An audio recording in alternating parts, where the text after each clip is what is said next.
Doctor Sumanth நம்மோடு இணைகிறார். அரசியல் விமர்சகர், இந்த மாதிரி சர்வதேச விவகாரங்கள் எல்லாம் கவனிக்கக்கூடியவர். ஸோ இந்த ஒரு ஈரான் யுத்தம் எங்கேயோ ஒரு டிஸ்டன்ட் வார் என்பதை தாண்டி அதோடைய பிஞ்சை நம்ம பார்க்க ஆரம்பிக்கின்றோம். ஸோ இந்த வணிக சிலிண்டர் விநியோகம் நிற்குமானா நம்முடைய டே டு டே லைஃப்ஸில் என்ன மாதிரியான தாக்கம் ஏற்படும்? இதுல முதல் விஷயம் ஹரி, பெரிய கேள்வி என்னவென்றால், 5 நாட்களுக்கு முன்னாடியே கத்தார் போன்ற நகரங்களில் கேஸ் உற்பத்தி நிறுத்தப்பட்டது. போர் வந்த பிறகு 3வது நாளோ 4வது நாளையோ, அதாவது இன்னைக்கு 10ஆம் தேதியில இருக்கோம், 5ஆம் தேதியோ 4ஆம் தேதியிலிருந்தோ கத்தார் அறிவிச்சுட்டாங்க, நாங்க இனிமே கேஸ் ப்ரொடக்ஷனை இப்போ ஹால்ட் பண்றோம் அப்படின்ட்டாங்க. 5 நாட்களுக்கு இது வரப்போகிறது என்று, இந்த பற்றாக்குறை வரப்போகிறதுங்கிறது அரசுக்கு நன்றாக தெரியும். என்ன நடவடிக்கை எடுக்கப்பட்டது? நேற்று இரவு வரை சோர்சஸ் மட்டும்தான் செய்தி. ஒரு அமைச்சர் முன் வந்து, ஒரு மக்கள் முன் நின்று, பிரதமர் விடுங்க, அமைச்சர்கள் யாராவது வந்து, பெட்ரோலியத்துறை அமைச்சர் வந்து பேசணும் இல்லையா? என்ன சிச்சுவேஷன், எவ்வளவு நாட்களுக்கு இருக்கிறது, எதுவுமே. நேற்று இரவு தான் வந்து பெட்ரோலியம் மினிஸ்ட்ரியிலிருந்து ஒரு ஸ்டேட்மெண்ட் இந்த மாதிரி வருது, நாங்க ப்ரொடக்ஷனை இன்க்ரீஸ் பண்ண சொல்லி இருக்கிறோம். இன்னைக்கு எசென்சியல் சர்வீசஸ்ல அதை கொண்டு வந்திருக்காங்க. டொமஸ்டிக், அதாவது வீடுகளுக்கு முன்னுரிமை வழங்கப்படும், வீட்டு கனெக்ஷனுக்கு அப்படின்னு போட்டிருக்காங்க. பட் இது என்னன்னா, இதே பிரச்சனை இன்னும் சில நாட்களுக்கு பெட்ரோல் டீசலுக்கும் வரக்கூடும்.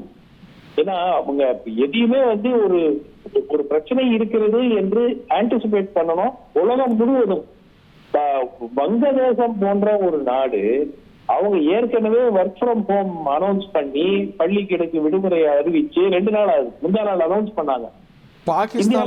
எதுவுமே பாகிஸ்தான்ல தட்டுப்பாடு இன்னும் அதிகம், நம்மளை விட இன்னும் தட்டுப்பாடு அதிகம்.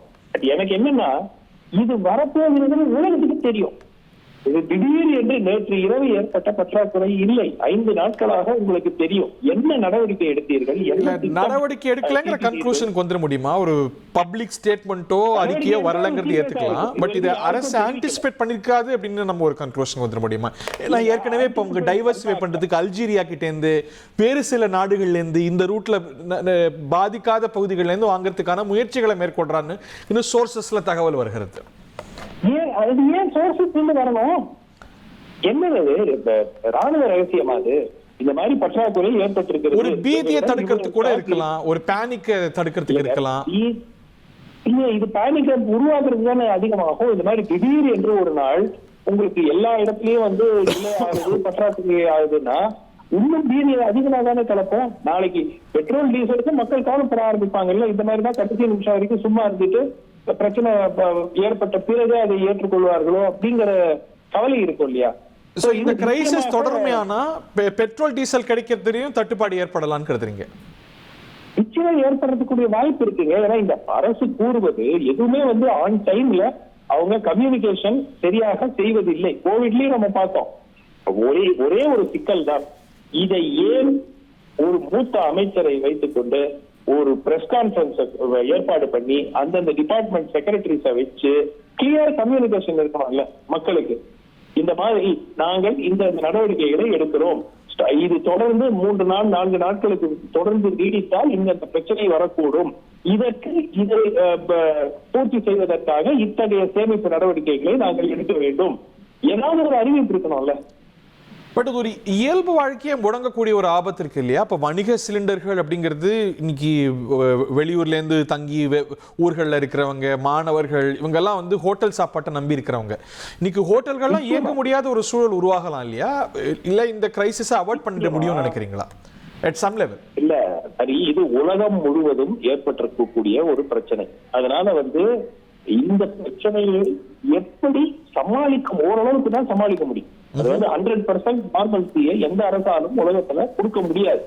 ஆனால் நீங்க அதை எப்படி சமாளிக்கிறீர்கள் அப்படிங்கிறது தானே உங்களுடைய டெஸ்ட். 70% அறிவிச்சிருக்கிறாங்க ஃபர்டிலைசர் கம்பெனிஸுக்கு, 80% சப்ளை. இது மெயின்டைன் பண்ண முடியுமா, முடியாதா, இதுவும் தெரியாது. 1,27,00,000 மனங்களை வென்ற தந்தி டிவி யூடியூப் சேனல். தவிர்க்க முடியாத தம்ப்நெயில்ஸ், கலக்கலான கான்டென்ட்ஸ். நீங்களும் இந்த குடும்பத்தில் இணைய இப்பவே சப்ஸ்கிரைப் பண்ணுங்க. அசுரபலம் கொண்ட எங்கள் டிஜிட்டல் கரங்களில் உங்கள் விளம்பரங்களை சேர்க்க வாட்ஸ்அப் பண்ணுங்க 8939888837 இமெயில் advttv@dttv.in